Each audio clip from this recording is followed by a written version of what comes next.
Recording's on. Ready? We'll call our meeting. Somebody has a puppy. We'll call our meeting to order. Let the minutes reflect all members are here today. And we'll go ahead and set the agenda. Anybody like to change, add, or subtract from the agenda today? Yes, President Preiner, Staff Administrator Tomchek here would like to amend the agenda for staff. A new action item 2, which would be the mod watershed-based implementation financing RCWD letter. And then to note, we will remove item 1 from discussion and information. There's no CAC members available for introductions. Okay. No other changes. Anybody else? Now I'll entertain a motion. I move to approve the agenda as amended. And I'll second it. Motion and a second. Any further discussion? All in favor? Aye. Aye. Okay, approval of the minutes. I can see why you're waiting for. Madam Chair, I move approval of the April 26, 2021 special workshop. Second, Steve. We have a motion and a second. Any further discussion? Any further discussion? All in favor? Aye. And President Preiner, just to note, if people would just say their name before they make it for clarity. so you don't, so we still want to do a roll call? Might as Because well. we're virtual, should we do? Yeah, might as well. Okay, Well, we've already called the meeting to. But as they make motions, it would be good to know who's Who made the motion. motion? Right. Okay. I'm Okay. trying to accommodate general any public. confusion, right? Thank you. Okay. We're on to the April 28th. Madam Chair, this is Manager Wynett. I move approval of the April 28th, 2021 Rice Creek Watershed District minutes. Second. Manager Waller was second. Any further discussion? I would just like to note, I think these minutes are done very well. I would agree. Very well. What the writer of the minutes really captures what we are all about here. And We used to hire that out. Do we still do that? we do. Yep. They do a good job. Yes, it does. All right, we have a motion and a second. Any further discussion? Manager Bradley. I call for a vote. Oh, yes. Manager Wynant. Yes. Manager Waller. Yes. Manager Bradley. Or Wakeman. Yes. And Manager Pryor. Okay, next thing is the consent agenda. Anybody have any questions on any of the items on the agenda today? Consent agenda. Madam President. Go ahead. So this goes back, once again, you probably never get done educating me, so I'm gone. On page 40, it's item 20-098. And there's a discussion of rule F6B4. And I read the rule and you've correctly identified it and quoted it. So my question is, it says including authority to install and maintain structural elements within those areas, the WMC. Where exactly are you, Mike? I'm in the middle of page 40, paragraph 3, wetlands, 4th paragraph down. Okay, thank you. Okay. Yeah, so we're discussing the need to maintain a right-of-way so that we as a district have the authority to install and maintain structural elements within those areas and reasonable access to those areas to perform authorized activities pursuant to our rule. And it's the first time I've ever focused on that. And it sounds almost like this creates a district facility, but I'm not aware of us ever having treated any of these wetlands as district facilities. So I'm trying to understand the purpose of the rule and what we do. President Preiner? Yes. I'll certainly defer to Patrick, but yes, the wetland management corridor is an augmentation, if you will, of the Wetland Conservation Act. The district modified the rule through comprehensive wetland protection and management plan. That's a local ability. So we went ahead and did that, and that allowed us to have greater replacement requirements on wetlands of greater value, better quality, better vegetation, if you will. Lower replacement requirements on those that aren't of such great value. And as a part of that whole mechanism, we created wetland management corridors. This is the plan we proposed and the one that Bowser didn't object to and said, yeah, we'll allow you to modify the state rule in that way. Our map has a preliminary layout, all these studies, the CWPMPs include that corridor pathway. And it does require the declaration, which and the easement. So we do have an interest in the property. This is true, and we can go in and modify the vegetative and hydrologic condition. So I don't have the criteria for facility in front of me, but I don't think your association with facility is far off. We definitely have a land interest on these properties. So what do we do with this? Well, we have, if the district had an interest, when the district obtains the interest, it's often in association with mitigation on the site that may expand these areas or contract them accordingly. And the vegetative condition in a higher value is one of the elements of these CWPMPs, the plans, as a resource entity that we're trying to achieve. When we bargained, if you will, for the difference in the replacement values. So it's more a permit enforcement provision rather than it is a maintenance provision for us. Just a minute, Mike, can you guys hear what Mike is saying? Everybody? Okay, I just want to make sure. Permit enforcement, no, I'd say it's our property interest. It's an alignment of various factors, one being wetland, one being the public drainage system and distance from it, another being floodplain. So all of those things tend to align themselves in a specific area. And for the greater public good, we want to protect that, the value of storage on the landscape. And yes, it does have that vegetative component that could be valuable. So at the risk of our drainage inspector stabbing me for asking the question, do we have now a duty to actually go through and include this on our list of facilities with inspections? I would say not. We have not taken that step. I know we haven't, I'm just trying to understand. Yeah, we've separated the public drainage right of way and that easement from these obligations, so they're distinctly separate. We didn't want to encumber the public drainage obligations in any way. Do we have to go through and manage it? I would say not, no. I'm not answering the question, or? Yeah, you are answering my question. It's one of those things where we've created a right for some reason, Yep. which we don't use. So then the question is, but it's in our rules, so until we change our rules, it's an appropriate thing. I'm just trying to understand this. Yeah, President Priner, Manager Bradley, I'd say we use it passively to preserve those elements. Vegetative, wetland vegetation, floodplain, and establishment of a continuous corridor, which is akin to a habitat corridor. I believe it's how the plans reference it. So passively, we recognize it and want to establish it for the greater good of the public. We've had that. Thank you. Oh, Okay. Manager Waller has. Yeah, thank you, Madam President. This is not a public park. And we're not in the park business, as you point out to me, so. Yeah.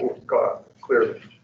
And so that's important to why the elements of maintenance are not at the same echelon as what they would be for wetland banking, for example, which is a facility.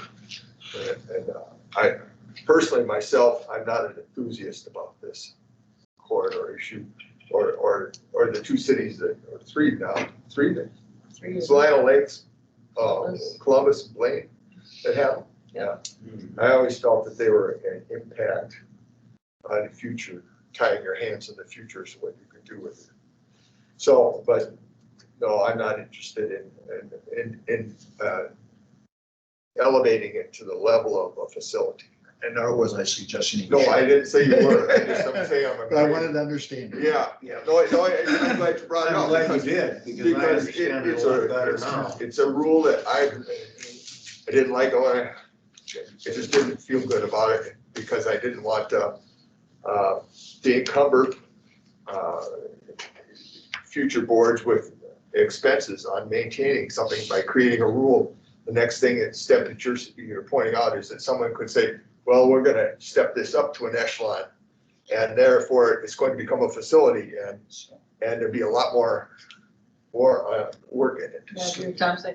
Yes, yeah, Administrator Tomczyk here, I'll just note that as each of these came into being, the comprehensive wetland protection and management plans to amend WACA, it was through a close association with municipalities and their interests in developing their property and a response, if you will, to what the Wetland Conservation Act put upon them.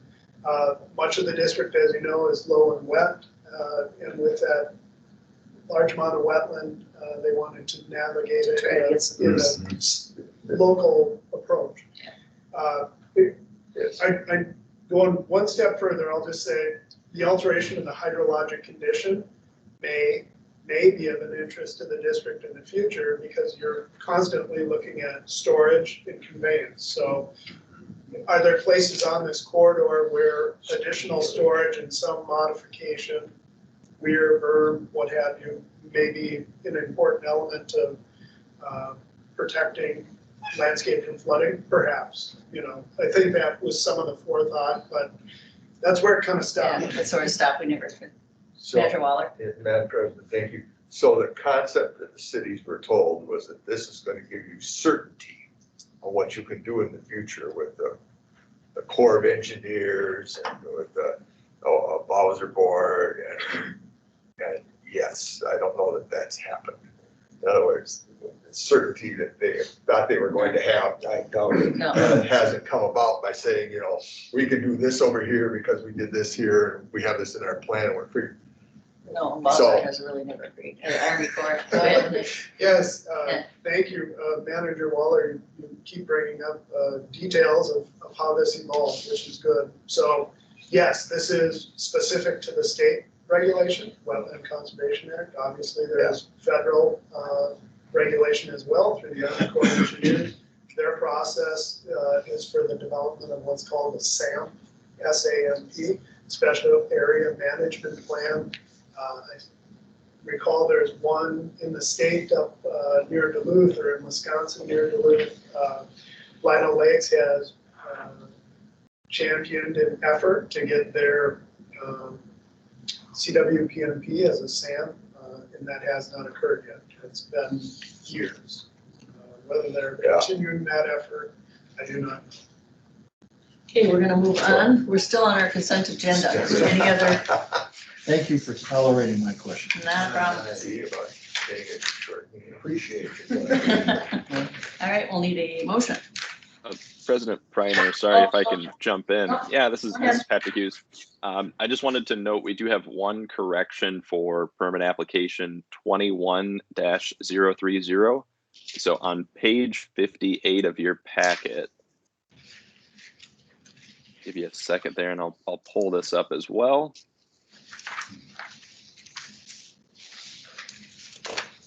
So on page 58 of the packet, I would like to correct that the project is not within the flood management zone. So I've kind of pulled that up here. I'm not sure why that's not showing the full thing here, but the bottom row of the table on page 58 would then be eliminated. And then we would also include the project is not located within the flood management zone. Okay, anything else?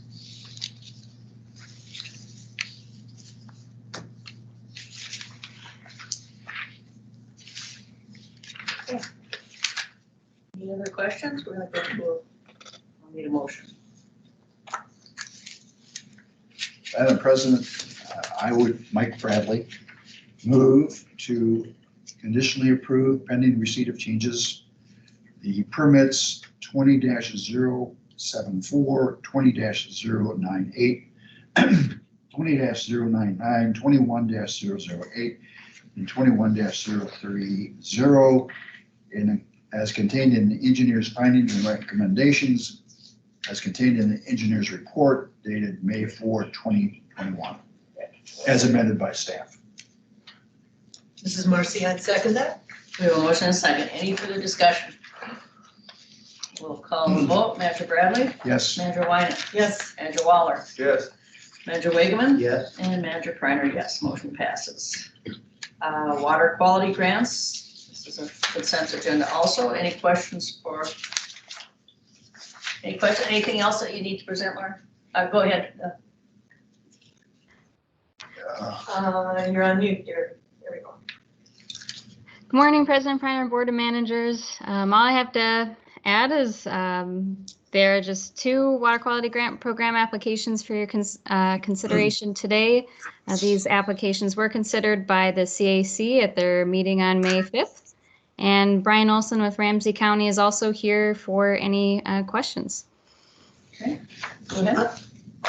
Madam Chair, Lauren, this is Marcy. I have a question about these pavers and how that ends, the criteria by which this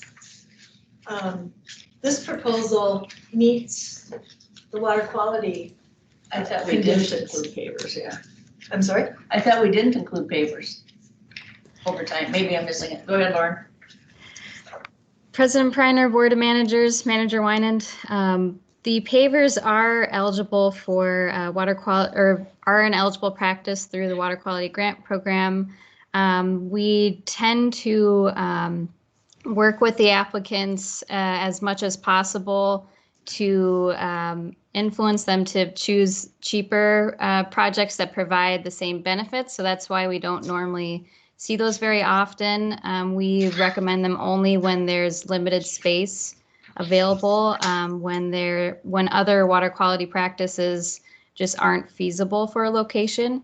And so in that particular location, other practices were considered, but the site limitations meant that really the pavers are the only practice that would provide the same water quality treatment we'd expect. Just the 225 square feet of pavers is enough to take all of the runoff from the property before it enters the storm sewer. Go ahead. And President, I was at the CAC meeting where this was discussed, and this received a fair amount of attention. One of the questions raised with me was if you take a look at the map that's on page 80, you'll see that this is a fairly remote single piece of property, and whether it makes sense for us to be spending our money where the likely impact on Lake Johanna is so remote, at which point I quipped back. Same was true with our project on Bald Eagle, where we're fixing one piece of property out of 120 pieces of property. And so that more raises, I think, if to the extent we have a concern, something we should take a broader look at rather than focus on this one project. I agree. I think we should take that one step, maybe back to CAC and then come back to us about the whole issue. Yeah. And see what our parameters are gonna be. Meantime, this one seems to qualify. It's on its own. Yeah, right just now. let it Yeah. go. But, Yeah. you know, should we establish some sort of threshold? You could see everyone on their block in the driveways. Well, but they don't do that because this Yeah. guy here is gonna put in about 20,000 of this Right, money. it's not And this is not cheap cheap. for him or her, So, Not cheap. but that was the question. Okay. Well, and my experience with the Clean Water, or with the Citizen Advisory Group is that they discuss this at some length. Well, we only had 2 projects, and this was basically what we had to do that night, so Yeah. yes, they did. Lauren, could you remind me again, the source of these funds and the total amount we have to spend a year? Sure. Board of Managers, Manager Wynand. The source of this funds is, I believe, code 9001 in the budget. And there are, we allocate 150,000 for projects all together from all counties, all 3 counties, for specifically 4 projects. And this comes from our levy. Yeah. I believe so. Yep. So the what, go ahead, Chuck. No, I was just gonna say, the one thing I have observed on Bald Eagle, where we have done a number of projects, is even though we may fund 4, that may initiate another 8 projects by individuals who don't want to have to go through the problems of dealing with government and who want to put in fancy weeds to protect us, so. So, I mean, there's more benefit than directly, which is what we've always wanted, was the educational aspect. Are you actually noticing that? I'm quite aware of it, yes. It is happening. Oh, yeah, but it's an ongoing thing. People are increasingly aware of when their property is going into the lake and trying to prevent that. Okay. So, Madam President, Oh, go ahead. so I have a little background here about why this is so far from the lake. It's an issue. So when I first came on the board, this was a program that was there and it was almost exclusive for lake people. And it was like they got a lot of money and only that. And the people that were farther away didn't receive any grants at all or were eligible for the program. So at the time, we were defunding some of the things in the budget, changing it at that time. And one of the reasons I would continue with this program was only because they expanded the eligibility for people who would do it exclusively on lakes. So no offense to the lake folks, they had a great lobbyist on the board at the time. And she just loved this program. And she had another person who was from White Bear Lake on the lake at the time. And so this got to be a deal where you were spending a lot of money for a very small group around. Whereas oftentimes, as you pointed out, and we have put in iron sand filters to prevent water quality degradation from areas that are far from just living on the shoreline. So that's one of the important things I think about this is when somebody says it's too far away, well, it's not really fair to give this to exclusively to just the shore owners. So you favor giving more money to the rural water management organizations in Minnesota because they aren't getting as much benefit as the urban. Okay, we'll leave that there.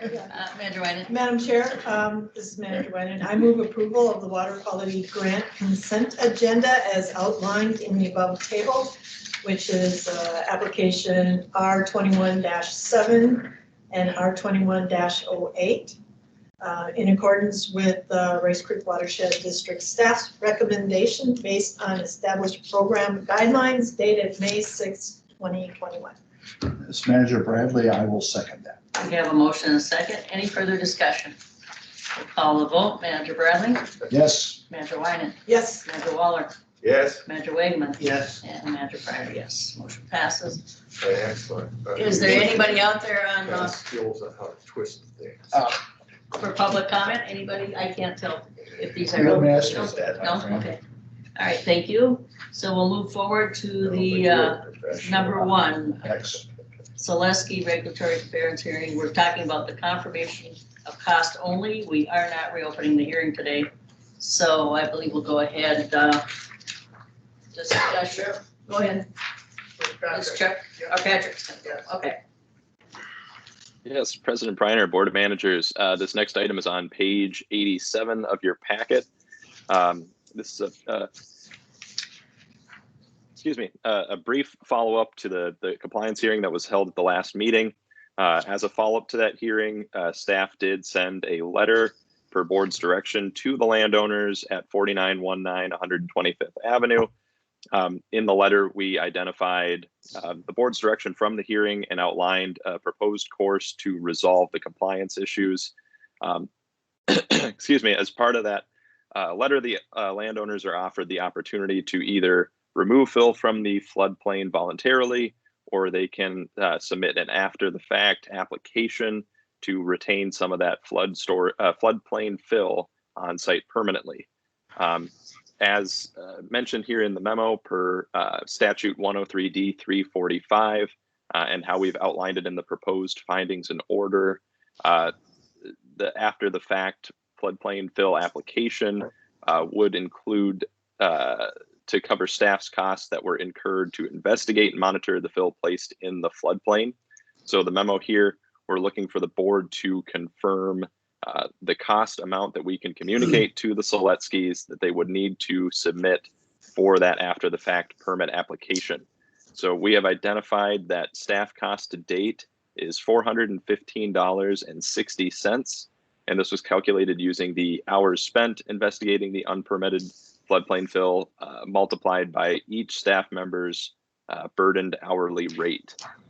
So in order to send this information back to the landowners for them to consider as for their proposal as they move forward, staff are recommending that the Board of Managers confirm staff's time and advise the Seletsky's that $415.60 is the incurred cost that would be included in the fee for an after-the-fact floodplain alteration permit application, in addition to the amount set forth in the board's adopted permit fee schedule for floodplain alteration. Thank you. President Pryor, if I could just add to that a little bit of background perhaps.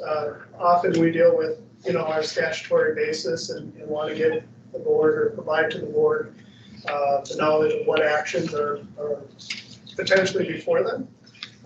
When we had an enforcement case in the past, we did collect the cost of our enforcement from that landowner. These are different situations or cases, so it's at your discretion. And Patrick's just obviously sharing with you what the cost to date has been here and how we might administer that cost into the efforts. Manager. Okay, this is my first round in this. What does the $415.60 get these folks? Well, it's just the cost of time. compliance, the time that we're putting into it to have them comply. So do they still have to take the fill out of the floodplain? Oh, yeah, but we're gonna have to not discuss anything that's in a hearing. We're only Okay. discussing these costs right here. Well, except for all we're discussing is the options we've. Because this is what you had suggested, right? Yeah. This is, Well, no, this is an option that staff has proposed, which is one solution for them would be to file a permit. okay, And so the permit would have to require some sort of, if you fill the plane here, you've got to empty the plane here, okay, sort of thing. okay. And this is just saying, if they were to file a permit, there's a cost associated with that permit. And this is our estimated cost of filing that permit. But Patrick, did I say that correctly? Yes, I'd say so, Manager Bradley. So yes, if they elect to remove all of the fill that has been placed in the floodplain, they don't have to submit an after the fact application, and this cost would not be, something they need to submit. But if they do move forward and retain some of that floodplain fill, and they're required to submit an application then, and then, as I outlined here, we ask for this cost to be submitted with that. President Pryor, just for additional clarity, Patrick, what is the typical fee associated with that permit application? Yes, so there's two different fees that can be submitted for a floodplain alteration permit. One is if no compensatory storage is required. So if they fill from, one cubic yard up to, 99 cubic yards, they don't require compensatory storage. They would have an application fee of $0. But if they exceed the 100 cubic yards, they are required to do compensatory storage, then the fee is $100. Yes, and President Pryor, just to go a little bit further, this statute that was referenced is the basis by which the district can capture some of its costs of enforcement. And so you would be confirming the cost to deviate from your established fee schedule, increase to this amount to capture staff's cost doing this.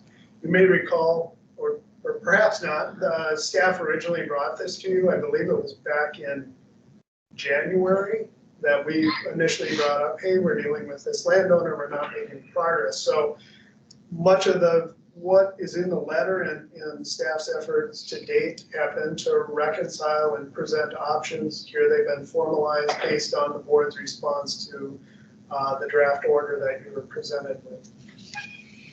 So they would need to pay this 400 plus to get the after the fact permit, which if they had done it prior, would have cost them up to $100. Up to $100.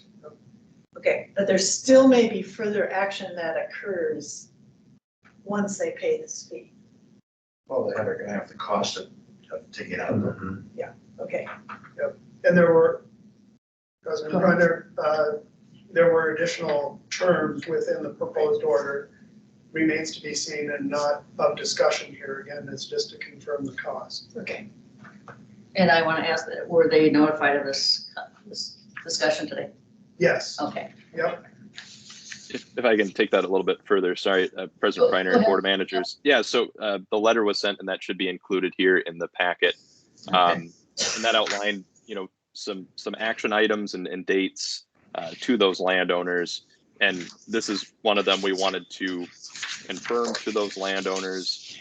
So as they consider how they want to approach this, if they do want to retain floodplain fill, this is a cost that they can consider if that's something that they want to pursue.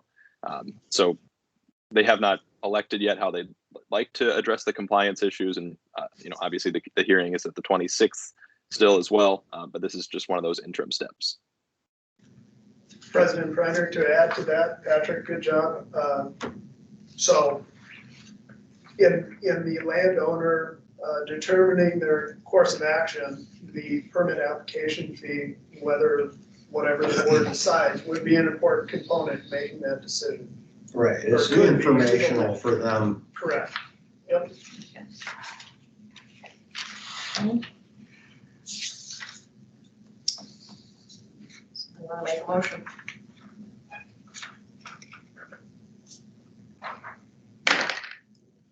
Okay, it's on page 88. I move to authorize the Rice Creek Watershed District staff to advise the Solinskis that the cost for an after-the-fact floodplain alteration permit application is $415.60. In addition to the amount of the board's adopted permit fee schedule for floodplain alterations. Manager Wagaman, second. We have a motion and a second. Further discussion? So, Madam President, Waller, so that's the total cost that they'll for the fee for the permit then, correct? Correct. And, all right. That would be my understanding. That's one of the terms or the options is to obtain the permit. And If that's- they decide to remove the entirety of the floodplain fill or meet the exemption, there is no charge. That does not address the interests that the district has in the property established on the county record. Madam Chair, Go ahead. Chuck Holtman. To clarify, the motion as written is that there would be the ordinary permit fee, which is prospective. It's for staff's review of the application when it's submitted, in addition to the $415.60, which represents the cost that staff already has incurred to date in assessing the floodplain situation. So that's the motion, and I would note that, as always, the statute allows the district then later to come back and request additional fees after a permit is issued if there are additional compliance monitoring, additional issues that arise until the work is completed. That's always an implicit feature of the district's permit fee structure, which isn't referenced in the motion. Madam President. Go ahead, Manager Bradley. So if I understand correctly, then what we're if we vote in favor of this, we're actually proposing a $515.60 fee. Yeah, And that ought to be reflected in the motion. Yeah. I agree. because it's- thank you. I would accept that as a friendly amendment to, Is that correct? Is that the way you understood this? Another. Yeah. All right, Manager Wagaman, do you accept it as a friendly amendment? Yes. As a second? Yep. Okay, we have a motion and a second with an amendment. Any further discussion? If not, we'll call the vote. Manager Bradley? I'm going to abstain for this moment. We'll wait and see how the vote goes. Hey, wait a minute, that's cheating. Can't do that. Come on, speak up, speak up. Then I'm going to vote no. Okay. Manager Yes. Wynant? yes, Manager Waller? you know,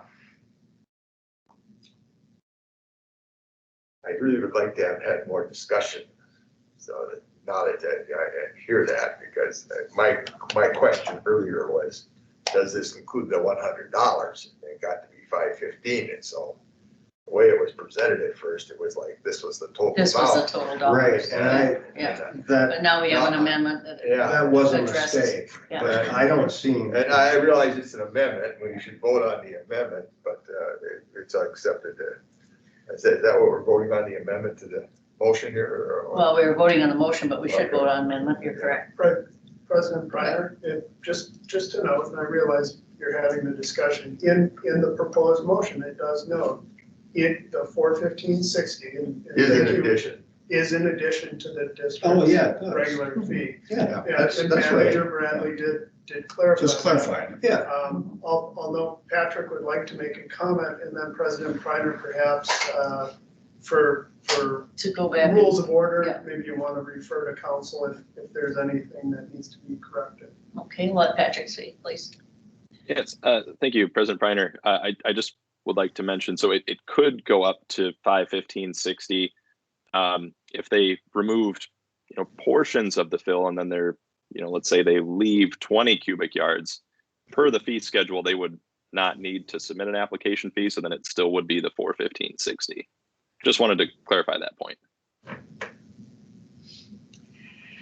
Chuck, you want to bring us back around? Do we need to vote on the amendment, or should we just? Well, Madam Sort Chair, of in the middle of the vote. I'm not Yeah, we sure. are. It's kind of- I think I'm gonna vote no for the moment. I really would like to have this clarified as to know just how much money this is. The reason this is for the board, I understand, is because this is an exception to the established permit fee. And therefore, you need board authority in order for this. Because that's my question was, first, why is this even coming before us? Because we have a permit fee schedule and but.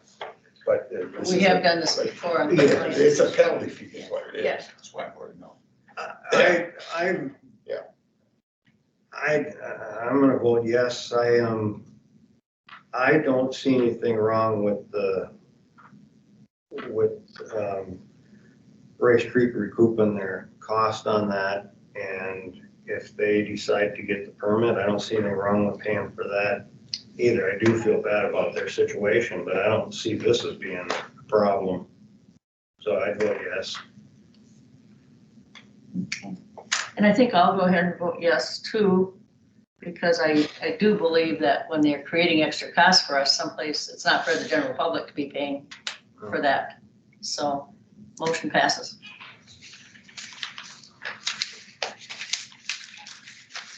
Three, two, Okay, and we have Mod next. Our Mod letter. Yes, President Pryor, at the board workshop on Monday, we did have a fair amount of discussion regarding MOD's policy position on the watershed-based implementation financing. And with that, we got some guidance on a position you would like to present to Bowser. That was drafted by Kyle and reviewed by Chuck. And it was provided to you for the evening. And Kyle, I don't know if you'd like to add anything about what you included here.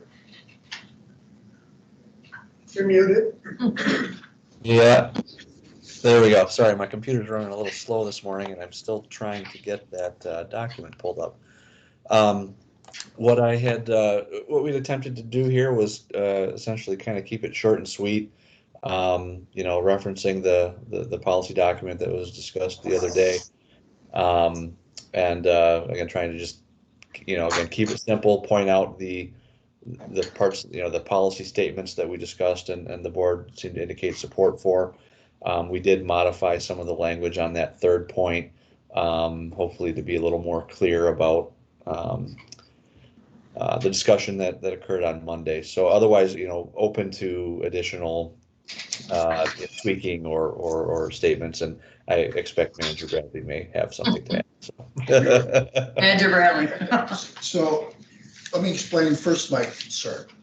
My concern is that if they get 23 of these letters, they will never read our last paragraph. In fact, by the time they get through and see that all we've done is parroted back what Maud has said, they will never they'll think that this last paragraph is a conclusion paragraph and it will have been missing our effort. So I would propose going back to what I had thought it would be, which was specifically a letter from us rather than a letter of just saying supporting Including more. the fund, yeah. And so I have, of course, drafted it. Oh, okay.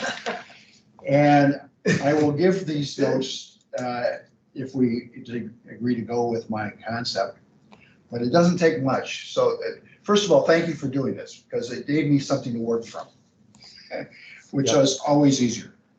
It's always easier to modify than it is to draft. So in the second paragraph, which says specifically the RCWD Board supports the recommendations that Bowser District Metro WBIF among, I would add, the 23 water management organizations, WMOs, with state-approved comprehensive multi-year 103B watershed management plans. I would put a period, because for one thing, the sentence is getting very long. Then I would start off the next sentence with those plans, thus demonstrating all I'm trying to do is separate this into two sentences.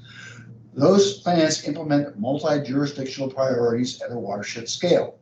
I would now put in a semicolon. I would strike the RCWD Board supports the following further elements of the plan. So before I do that, I would then, after the semicolon, I would add the words, because it's those plans implement multi-year priorities, semicolon, and facilitate funding. Then I would pick up the language from number 3. Projects of any, in the first line, projects of any eligible local government unit, including soil and water conservation districts, counties, or cities. So we take our full concept is what we're doing is we're supporting the idea of 23 watershed management organizations in the metro, get funds based on their plans, and those plans facilitate multi-jurisdictional priorities and funding of projects to eligible local government. I would strike the last part of the sentence on paragraph 2. I would strike the Rice Creek Watershed District Board supports the following further elements of the MAUD policy recommendation. I would strike 1, I would strike 2, I'd strike all of 3 except for the portion that I added back up to our basis. Then I would keep the last paragraph so that we briefly state what we support for us and what additionally we're supporting for us. That would be my proposal. My proposal would be that we see this in writing before we vote on it, because there's no way for me to understand all that without seeing it read. And I don't disagree with it. I'm just saying, I think we should have it redone and. President Pryor and Chuck, if there's a need to see it in draft, we could scan this in, send it over to Kyle, he's working on the draft, and come back to this item at the end of the meeting and There you go. continue there. That's fine. Well, Marcy, wait a minute, let's see. Marcy. I do have a question though on that last paragraph, just for some clarification. Are we asking that we get our allocation based on the sales tax generated within the boundaries of Rice Creek? And is that possible to actually calculate?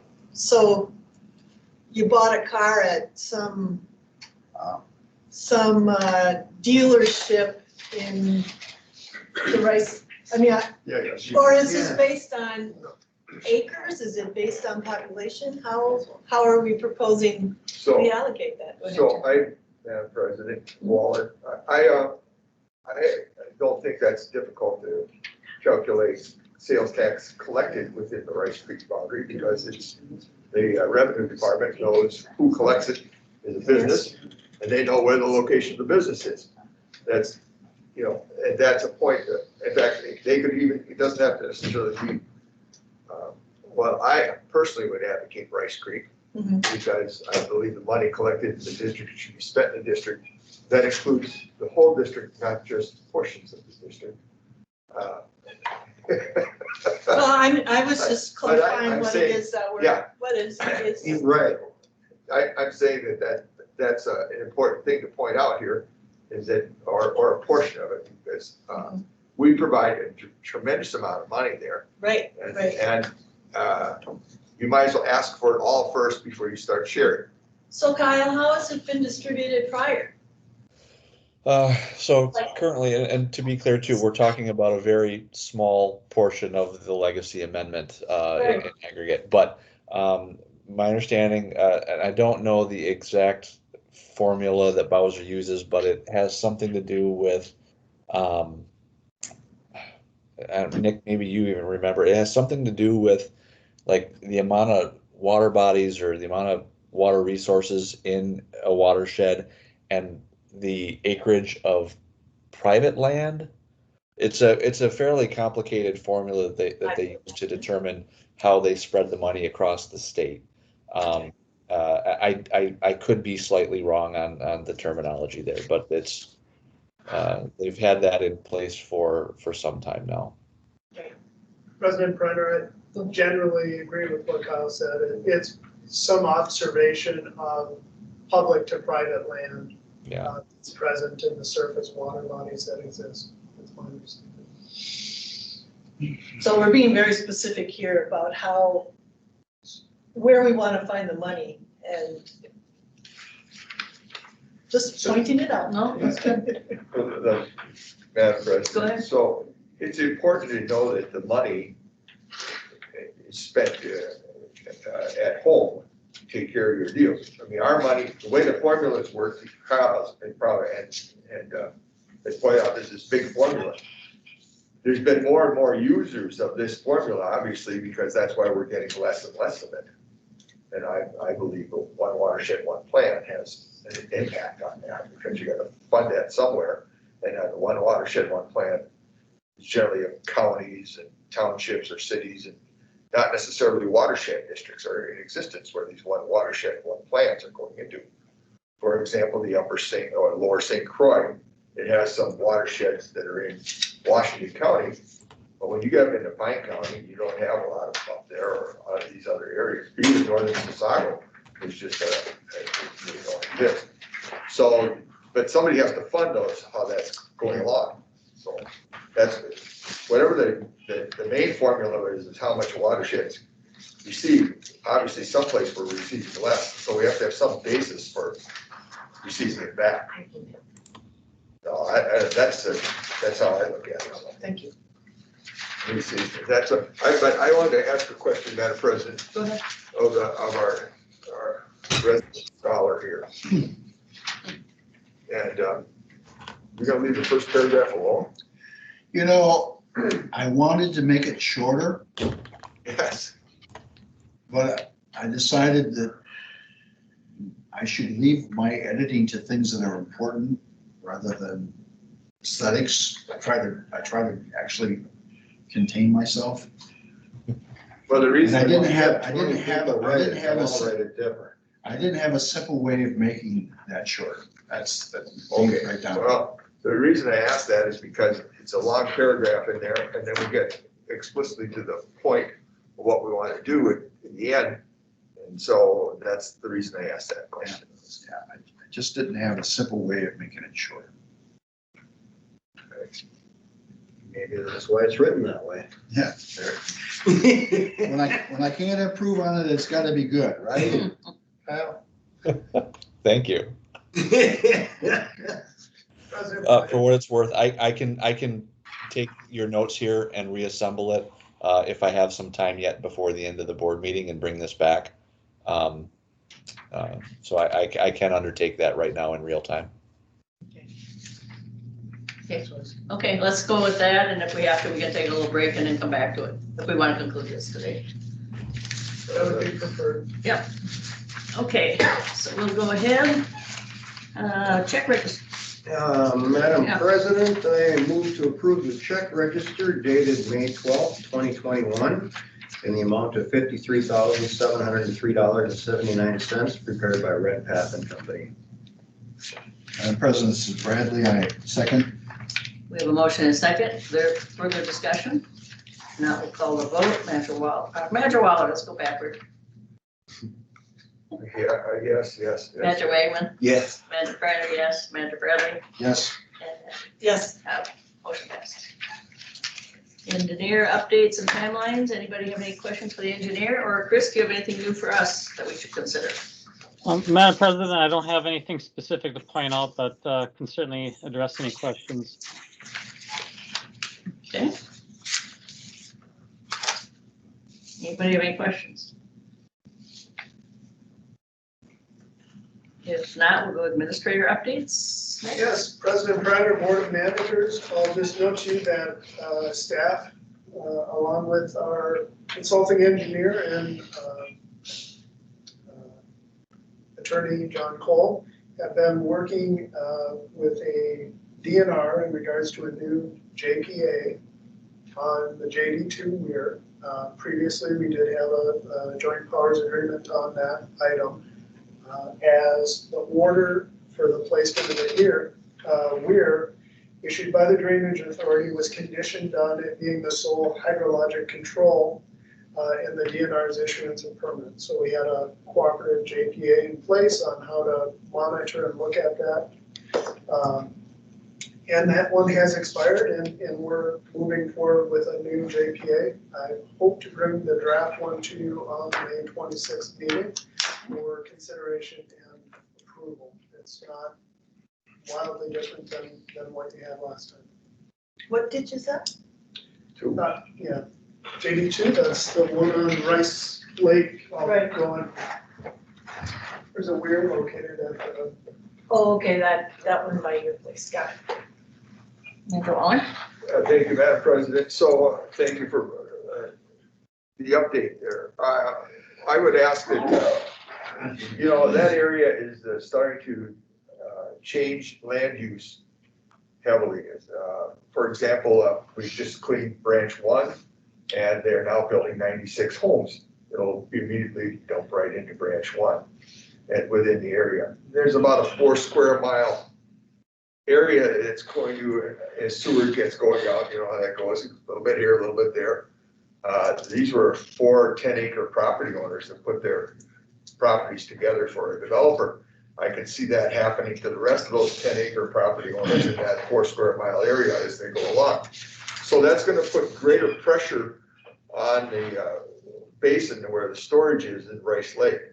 And so I wonder if our agreement with the Department of Natural Resources takes into consideration that maybe the elevation would have to change some there in order to have more storage capacity.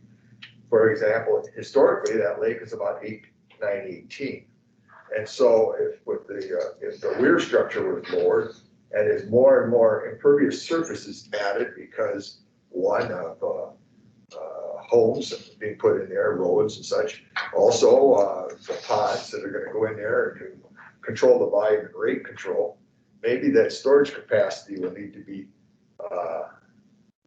reevaluated. And so we should have some flexibility in the permit that as the future changes, this isn't forever, that there may be a need for a change.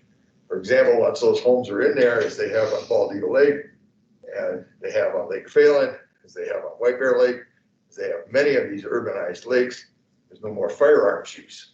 And so in the future, we might want flexibility to be able to change that now. I know that our friends at the Department of Natural Resources will probably be an obstacle for that issue, but the flexibility of being able to change that storage basin capacity is important to the district in our flood control. That's how I point that out. Go ahead. President, prior board managers, I do not know if we have within our model any evidence that would indicate one way or the other the necessity of the alteration of the outlet elevation. That said, maybe Chris could comment on that. Here I'm referring to the JPA and specifically in response to the order that was issued and how we maintain the weir as the sole control. My understanding, and perhaps it's good if we have John Kolb at that future meeting, is that any alteration of the weir would have to come from the party that now, forgive the terminology, has the right or was ordered to put it in place and come back with the rationale for a change in elevation, which presumably could be additional flooding in the area. My suspicion is that the district's regulations, that in this case would be administered by Hugo, are going to take care of site-specific runoff, but cumulatively from the multiple parcels that may be developed, perhaps it does create I'll call it a red flag in our model of some kind of issue. So I'll leave it at that. Maybe Chris has something else. So, Madam President, I don't think the model is really accurate. I think that the years that were selected for it were, pardon the phrase, cherry picked, to reflect a model and not necessarily historical. This isn't the first time we've had to rework engineering failures or incomplete engineering work. We're doing that in other drainage systems at this time too. So I think that that's a consideration. I realize the current model tells you that, but I think my viewpoint is that when that current model was taken down to the courthouse, it didn't stand up. That one property owner sued over that issue and that modeling didn't work. They lost, bang, all the way across the board. The only ones that have accepted the modeling was the board managers.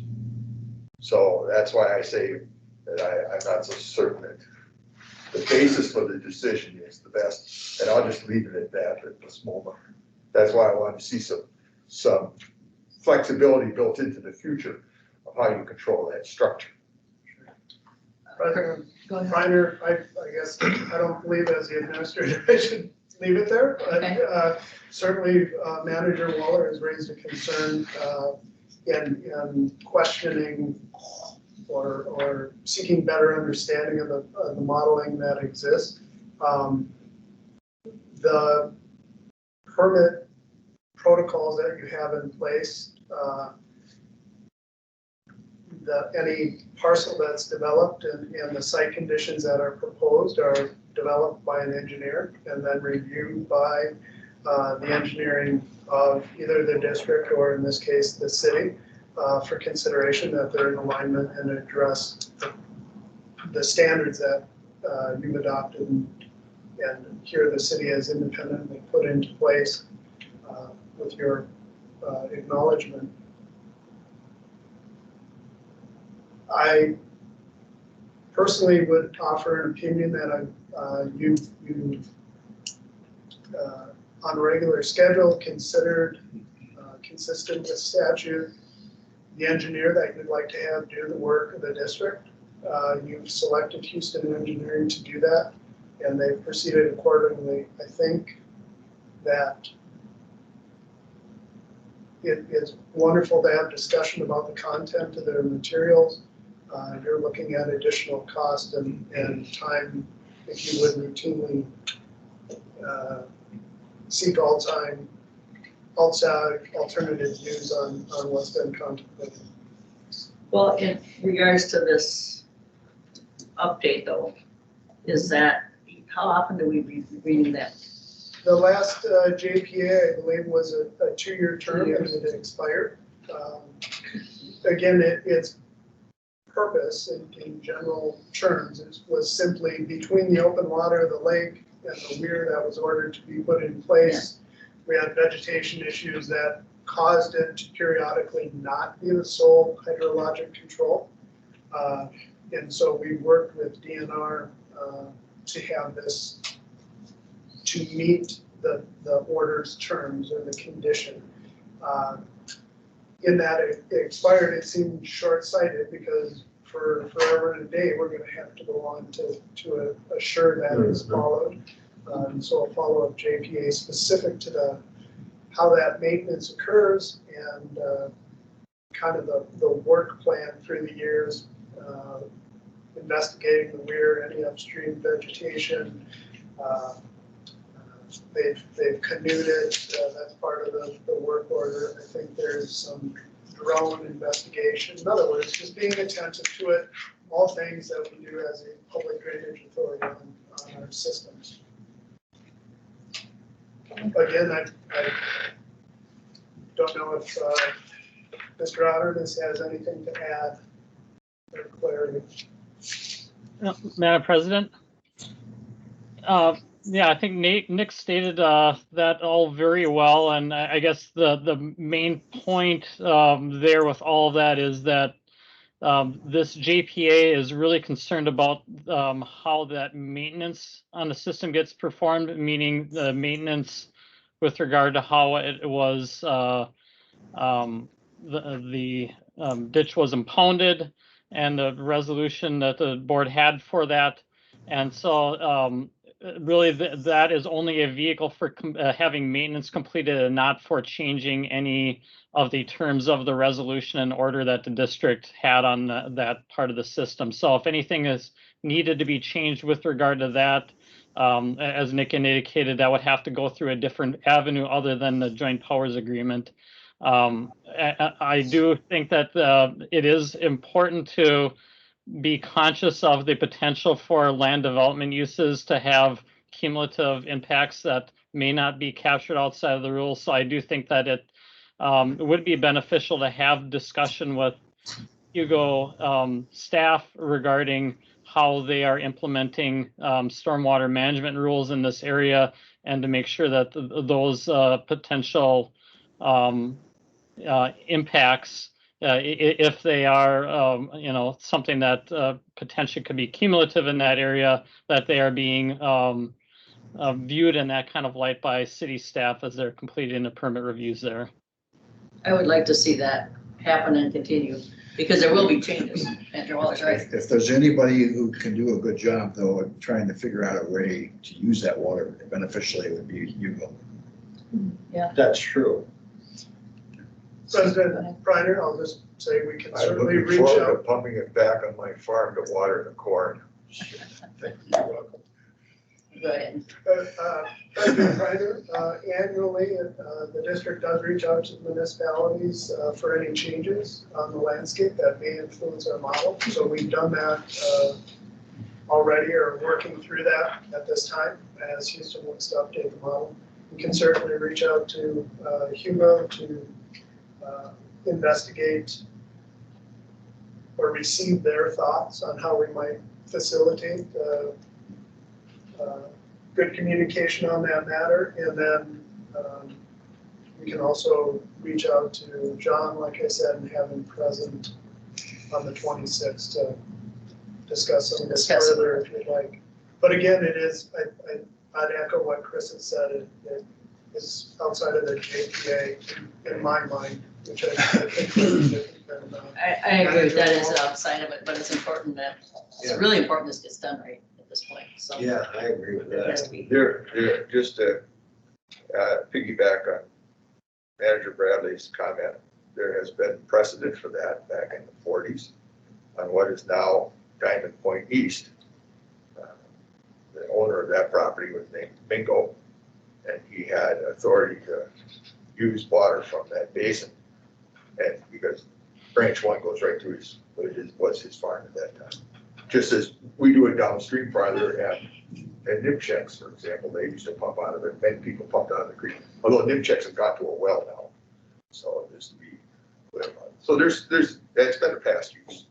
Are you allowed to pump water out of public waters without DNR permits? No, we have to have our friends help us. Yeah. We need their blessings. Chuck, did you have any comments on this? You're the only one left sitting there. No, I really don't, Madam Chair. Okay, thank you. All right, anything else from Nick? No, President. Okay, we'll do managers updates. Start with Marcy. Well, as I said on Monday, I have been appointed to the Clean Water Council. I have a call. I have a call with the board chair tomorrow, and the first meeting is on Monday, and I will keep you all informed of how it goes. And I'm walking into it with eyes wide open, so. So originally you hadn't been appointed, and then you got appointed. Well, curiously, the person that Maud had recommended was a administrator from, I think, Sauk River Watershed. And I don't know what the ins and outs of this are, but apparently they're no longer members of Maud, so. Yes, I understood that. Yeah. So by default. That's how that Oh my works. goodness. When did that happen? Recently. It's January. So I'm going to You be know speaking with Emily soon. President Reiner, generally, Sauk River's board, I understand, decided not to pay its Dues. annual dues. And I think that was part of Well, that makes sense. initiating it. Yeah, part of it. So we have to pay So our it's- dues in the mod to keep you on the board? Well worth it then. Yeah. Well, that's the first thing I've ever seen so far that made it worth it. Yeah. I'll note, President Reiner, our correlation of matters may not be causation. I can't say for sure what, you know, Whatever, yeah. the discussion at MOD or otherwise was, or why Sauk River took the action it did, so. But I will clarify, this is an appointment by the governor. Yeah. Maud was a recommendation as Yeah. well as others. Yes. We just want to make sure that you keep us up to So date. Madam I will keep President, you up, and as my commitment to the board, to the Maud board also Yeah. is to so, Marcy, how long is your appointment for? 3 years, At the beginning now, so you have another 3 years, so this is a new appointment then. as of You're not, last you're week. not somebody just No, filling and in. The woman who was the Maud rep before her term had been up, and unfortunately, she also passed away, so. Well, you bring a different point of view from a metro person here because of your past experience in the agriculture department and your education. So it's good to see that there's a blending from someone who's in the metro area. In the past, my experience of watching metro folks are that they are very urbane, and so I'm happy to hear that somebody Well, with this- an ag background is on that board. This weekend, I did venture out to southwestern Minnesota and did a running commentary for those that were in the car about, these are the ditches in the metro area, and these are the canals that are in the rural areas. So, and do they have their buffer strips on them, and how close are they? So, yes, you're right. I think I have a total Minnesota Yeah. viewpoint of Yeah. how The skill set that hasn't always been that broad on that job. That's great. And the other, so now we've had 2 board meetings face to face. And just, it's interesting to not be looking in front of a screen and seeing everybody's facial expressions at once. So there's a little difference in the midst of that. So it'll be interesting as we move forward, who chooses to be online and who doesn't. Well, and to piggyback on that, we had a little discussion before about leaving it in this format until June, and then possibly they'll be ready at Shoreview. And we'll be able to go back to Shoreview. So Okay, instead of trying to go back and forth, what are we gonna do every week, I say, let's just do as we do and then get ready to move once, okay. Great. if that's working for everybody. And I'm looking forward to meeting the new CAC members. So do you have any updates about the CAC meeting? No, the newest addition from Washington County was not on. And there's one who's been there 3 meetings, and I don't remember his name, and he was active, so it was good.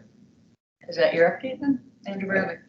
Yes, I went to CAC, and as always, it's informative and beneficial for us to individually touch base with them and support that continuation of that practice. Andrew Waller, update? Well, I went, after the last board meeting with the compliance hearing, I visited the site that was in question to take a look at it. And I think after coming. I don't know if we should discuss this before. And all right, well, leave it be, I won't discuss it anymore. Until we open the Yeah, hearing. and I did visit it to see what it was. I also received in the mail a violation issue in Birchwood. So I went down to Birchwood, so I'm familiar with Birchwood. And this particular site happens to be contiguous to the 4 public beaches that are there. So I don't have to knock on the door to ask anybody's permission. I can just walk back to the public dock and see what's going on. And the water's awful high on White Bear Lake. And that's a good thing. And so the same fear that we have about the sanitary sewer, near, which is fairly near to this, within half a mile or 3/4 mile. So is the same thing that these folks, all of them along the lake on that shoreline, are experiencing because there's a tremendous drop off there at Glacial Drift. You know, there's not a lot of swampland on Bald Eagle or White Bear, probably a little more on Bald Eagle than North End. Yeah. But so everybody has, over the years, because those homes have been there for a century now, first was cabin, and has done something to stabilize their shoreline. And so everybody's at different stages of how of deterioration. And so this is what this fellow is doing. He's working here. I didn't see anything that was looked like it was going to be harmful, but you need to go and get the permits. For example, I saw some fencing has been put in place, you know, yellow barriers out there, make sure the large boulders are being put in. Looks like they were taking the cement blocks out that had been pushed in years ago, you know, a little different. So to me, it seemed, even though there's a paperwork issue here, it wasn't necessarily intent to do any harm. What you get at. So if you want to go there, of course, this is Ash Beach.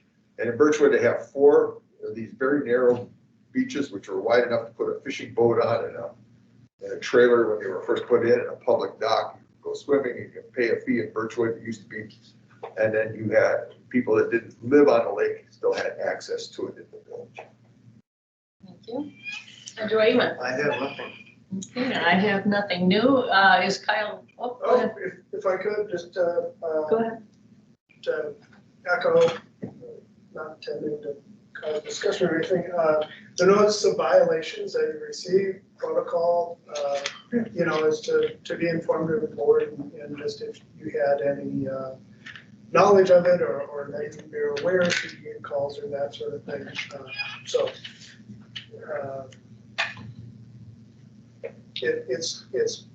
It's a method by which we communicate, you don't have a permit and it appears from what you're doing you don't. So I appreciate receiving the notices because I always go to take a look to see what it is if it's in Washington County. I don't necessarily often. The one here on the compliance hearing was on my way home, so I appreciate it. It's not too far away to look at. And then just point of clarity, I said the DNR JPA on the JD2 Weir, May 26th. That's my intent. I'm waiting to hear back from DNR. Obviously, we get a final draft and go through it, then it'll be there. If not, I'll have to put it on future meeting. Thank you. That'll be fine. So we're waiting for Kyle's letter. Madam President, members of the board, I do have, I think, hopefully, the changes compiled from Manager Bradley's notes. I will share this on your screen here momentarily, if it lets me.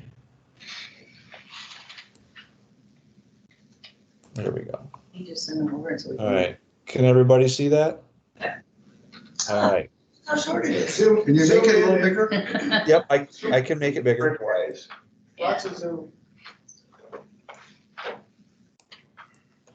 So you don't need to read the first paragraph because I didn't modify Right. that.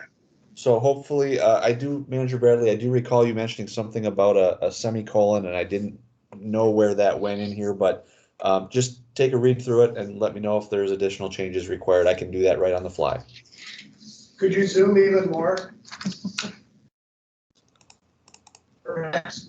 We don't need to see the first paragraph. Okay, Kyle. There you go. on a second here. I think I can do, that's probably about as far as I can get. That's pretty good Yeah. for me.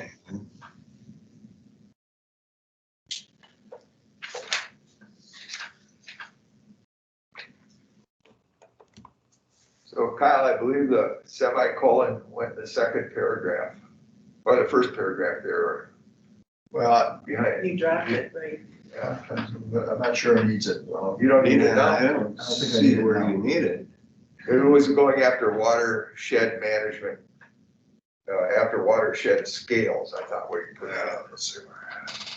It's in the last sentence of the second paragraph, Well, priorities of watershed. They don't need to have a. that No, they don't doesn't need need it. a semicolon. You don't need it there. No, Okay, I don't think so. nope, don't need it. okay, that's, Thank you. Okay, We're good? Everybody good? So then we need a motion for, Well, what do we- President Pryor, Yeah. I'd suggest we let all the managers read it to their heart's content. Manager Bradley in particular, at the conclusion of that and no suggested changes, yes, we do need a motion to authorize the board president and The same. for the staff to send the letter. I think this does a better job of them discussing what we want and someone might actually read it, Right. That's which is my main. So I would move that we send the proposed letter that be signed by our president and sent to Bowser as proposed. second. We have a motion and a second by Manager Waller. Any further No, discussion? motion by Manager Bradley. Yeah, and seconded by Manager Waller. Yeah.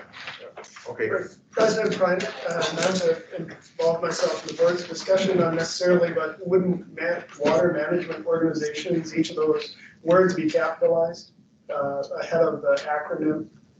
Just, I know it's petty perhaps. Yes. Yeah, wouldn't each of those be So we need capitalized? to move that up into the first paragraph then. oh, that was something I had noticed, up here. It should be right here. Bear with me.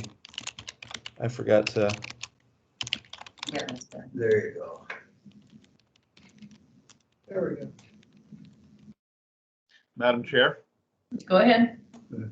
Chuck Holtman, the proper term should be watershed management organizations. yep. You earned your pay.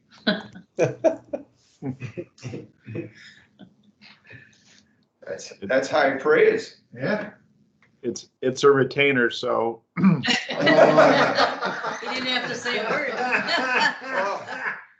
There's just tears in here over that. That's good. It's that much, huh? Oh my gosh. Okay, so we have a motion and a second on the floor. Any further discussion? Manager Bradley, Yes. Manager Wynan, yes, Manager Waller, Yes. Manager Wigman. Yes. And Manager Pryor, yes, motion passes. And I guess we'll entertain a motion to adjourn. Thank you, Kyle. Thank Yep, you very thank much, you. Kyle. Move to adjourn. Manager Wegman. Second. Manager, Bradley. we have a motion and a second. Any further discussion? Manager Wigman, Yes. Manager Waller. Yes. Manager Wynan. Yes. Manager Bradley. Yes. And Manager Pryor, yes. Motion passes and we are adjourned. Thank you, everyone. And That the worked out. next meeting is the end of May. Everyone take care. How did that Thank you. happen? Thank you. So, well, yeah.